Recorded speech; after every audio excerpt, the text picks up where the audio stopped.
Hello guys! In this video, samahan nyo kami makiselebrate sa Australia Day. This was taken last January 26, 2025 and naswertehan namin na magsaselebrate sila ng Australia Day. Sumakay kami sa free shuttle bus na provided ng City of Bunbury. Hindi na namin dinala yung kotse namin kasi may mga road closures na. So, nagpark na lang kami sa isang parking area malapit sa bus stop.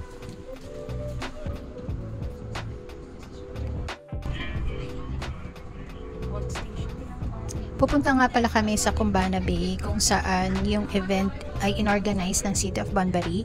Yun yung Skyfest 2025. Excited kaming ma-experience sa first time namin sa Australia and naswertehan pa namin na isa-celebrate yung Australia Day. So yung sa Skyfest 2025, meron silang mga shops and mga rides. Meron din silang fireworks and mga food trucks. Kaya excited kami na ma-experience.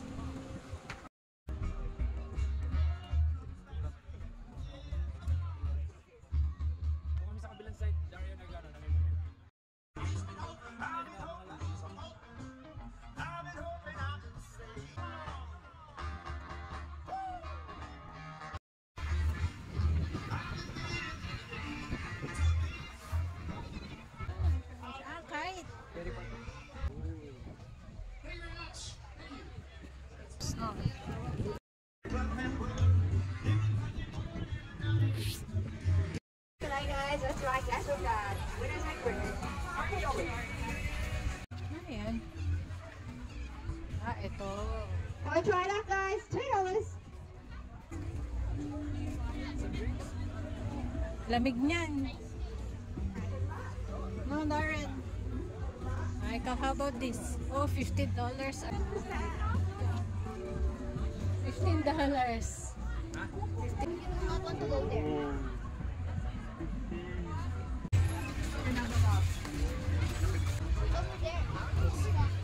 Ano natin to? Ano to? Puppet. Parang puppet, oh.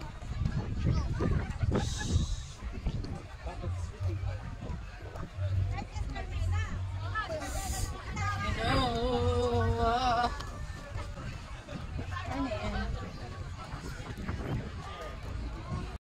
Darren.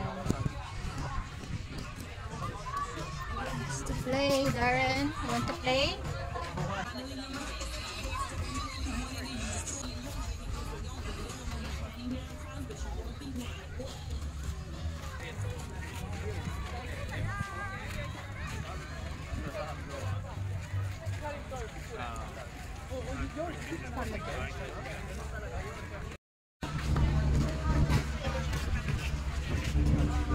Tingnan natin to, Darren.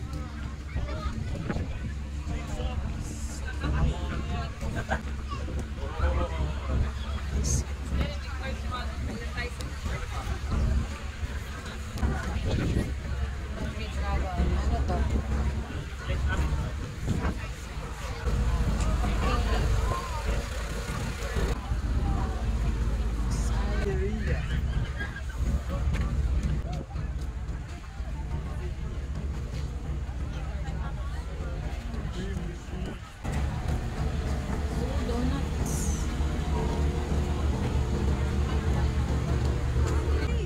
Let's scan there. Oh, pizza!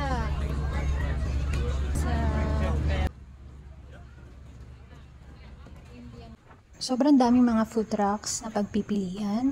Ang nakakatuwa pa dito, iba-ibang cuisines yung mga ino-offer nila. Merong Indian, Italian, Western, mostly Asian cuisines. And nakakatuwa din kasi meron din kami nakitang dalawang food trucks na Filipino. Ito yung isa sa Filipino food truck na nakita namin, yung Divine Filipino Meal at yung Banana Leaf. Hindi na namin na-picturean yung pagkain na na-order namin dito sa Banana Leaf kasi ang haba ng pila and gutom na kami kaya kinain na namin agad. Pero ang sarap ng pork bow sa Banana Leaf. Darren! Okay ba yung hot cocoa? There's some milk chocolate in here. Kuya told me to grab this. Unfortunately, hindi na kami nakapaghintay para sa fireworks sa Kumbana Bay kasi sobrang nilamig kami nung bandang gabi na. Ang lamig na simoy ng hangin and wala kaming dalang jacket. So bumalik kami dun sa kotse namin sa parking area. And then pumunta na lang kami dito sa may St. Patrick's Cathedral para dito namin makita yung fireworks. So yun na guys, this is how we celebrate Australia Day. Thank you for watching. Bye!